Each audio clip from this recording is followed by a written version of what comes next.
Eu vejo isso com extrema seriedade e com profundo temor. Porque eu não estou pregando para ninguém. Eu estou pregando para nós. Uma Laodiceia pervertida. Uma Laodiceia onde o Senhor está fora, batendo na porta. Não representa nada diante de Deus. Embora Deus ainda insiste em nos chamar o seu povo. É isso que nós precisamos atentar, a seriedade dessa palavra. Porque nós não estamos pensando em restaurar bons cultos. Nós não estamos aqui interessados em restaurar entretenimentos. O que nós queremos é a presença do Senhor. A presença que toque a nossa vida de maneira pessoal. O que nós queremos é uma devoção sincera e séria diante de Deus. Então não podemos pensar em tocar nesses assuntos sem ter essa responsabilidade. O que nós temos em vista é que o Senhor tem entre nós o lugar da sua satisfação. E que ao final de tudo isso, o Senhor possa voltar para a sua igreja. Aquilo que Ele deseja fazer nesse tempo, Ele tem em vista a volta do seu Filho. Ver seu Filho glorificado no seu povo. Então, essa volta de Cristo é o que o cristão verdadeiro deseja. E tem aquela palavra chamada Maranata. Maranata é venha, meu Senhor. Venha, porque o Filho de Deus, ele acaba sendo rejeitado pelo mundo, ele acaba sendo agredido pelo mundo e pelas pessoas mais próximas. E ele sabe que ele vai ser agredido. Jesus Cristo não foi agredido? Ou não? A vida de Jesus Cristo foi moleza? A cruz de Jesus Cristo eu tenho que carregar e qualquer cristão verdadeiro vai carregar. E as pessoas mais próximas, familiares, pessoas íntimas, vão agredir o Filho de Deus. Então, isso faz parte da guerra espiritual que tem o Espírito Santo, a Trindade, com o inimigo. Se tem um inimigo, existe uma guerra, existe uma batalha. Assim como dentro de mim existe uma batalha do espírito e da carne. Então, é isso que nós estamos treinando aqui, é compreender a vida espiritual e sabemos que nós estamos no mundo. E que o mundo vai nos rejeitar, como rejeitou a Cristo. E é só ver o que está acontecendo na sociedade, a rejeição a todo tipo de religião. Para não falar de Deus.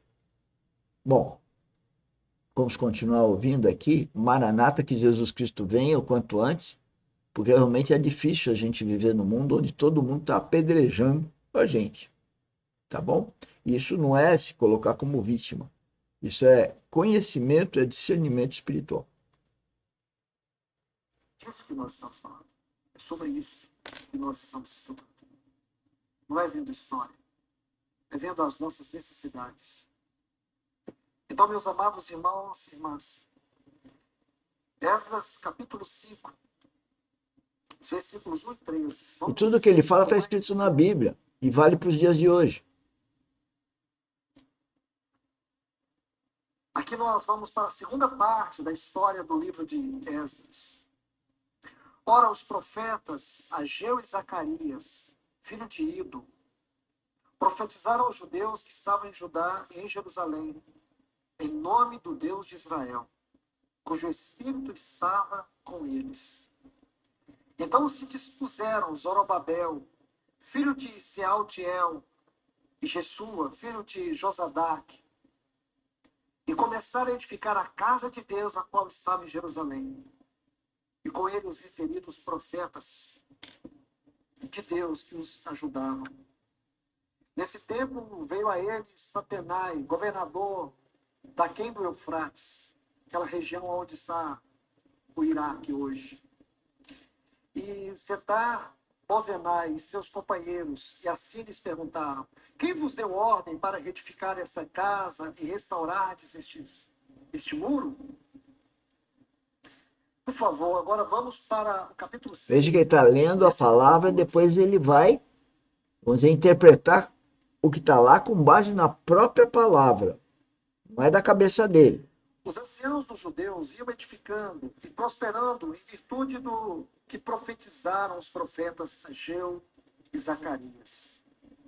Edificaram a casa e terminaram segundo o mandado do Deus de Israel, e segundo o decreto de Ciro, de Dário e de Artaxerxes, rei da Pérsia, que é o Irã hoje. Esse Artaxerxes, ele era enteado da rainha Esther. Pois bem, meus amados irmãos e irmãs, aqui nós vemos que Veja o conhecimento houve dele. uma oposição na edificação dessa casa e a obra ficou parada por 15 anos. Aí, nesse tempo, Deus levanta 2 homens. Aí nós temos 2 livros. O livro de Ageu e o livro de Zacarias. O livro de Ageu é um livro muito simples de ler, sua história é muito simples. Sua profecia é muito clara e objetiva.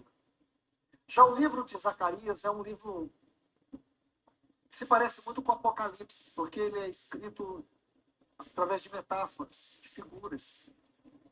Porém, à medida que você termina de ler esse livro, você vê que, de alguma maneira, ele fornece uma luz para nós entendermos alguns pontos dentro do livro de Apocalipse. Porém, o seu assunto primordial é a casa de Deus.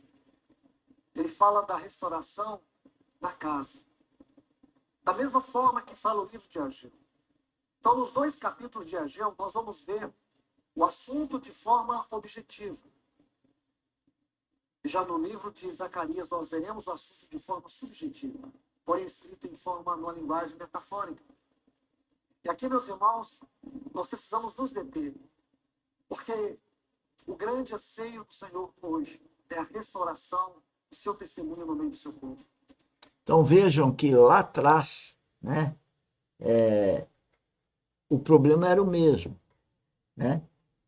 Restauração do testemunho do Senhor. E é o mesmo problema, que pese os tempos serem outros, cultura, tecnologia diferente, espiritualmente é a mesma coisa. É bom lembrar que Deus é atemporal. E, portanto, para ele não tem tempo. Para ele tem só a questão espiritual. E restaurar aí, como vocês vão ver daqui a pouco ele falar, a casa de Deus, lá atrás era uma edificação, porque tinha um simbolismo naquilo. Mas para nós hoje, ela é espiritual. Sabe o que é a casa? A casa de Deus é cada um dos seus filhos que estão no corpo de Cristo. Essa é a casa, é espiritual. É onde que o Espírito Santo habita. O Espírito que é de habitação e é o Espírito de filiação. Quando você nasce de novo, você faz parte da família de Deus, da Trindade. E espiritualmente, você habita junto com eles, espiritualmente. Essa é a ideia. Mais do que ideia, né? Esse é o ensinamento do cristianismo que está na palavra de Deus. Estou falando com as minhas palavras, pode ter alguma coisa equivocada, mas a ideia é essa. Vamos ouvir quem sabe mais, que é o preletor.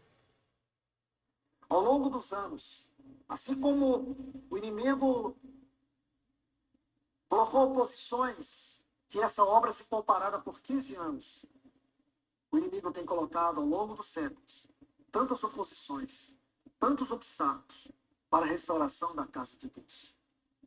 Então, o que Deus fez? Deus levantou vozes proféticas.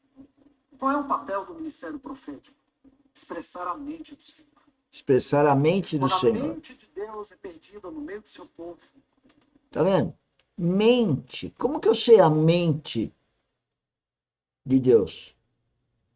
Sendo filho de Deus, tendo a habitação do Espírito Santo, eu tenho por intuição o que Deus pensa. E quando me é revelado. E o que é me revelado? Intuição. Quem não acredita na intuição é porque não é filho de Deus. Quem não acredita na intuição é porque não tem espírito vivificado, não nasceu de novo. Mas à medida que eu nasci de novo, tenho espírito vivificado, através do Espírito Santo, eu ouço por revelação a mente de Deus. E é isso que ele está falando quando o povo não sabe qual que é a mente de Deus. Portanto, o povo fica à deriva. Ele não está sendo guiado pela mente de Deus através do Espírito Santo. Espírito Santo é só no Segundo Testamento a partir de Cristo. Aí sim, temos a necessidade de que Deus levante ministério profético. E todo ministério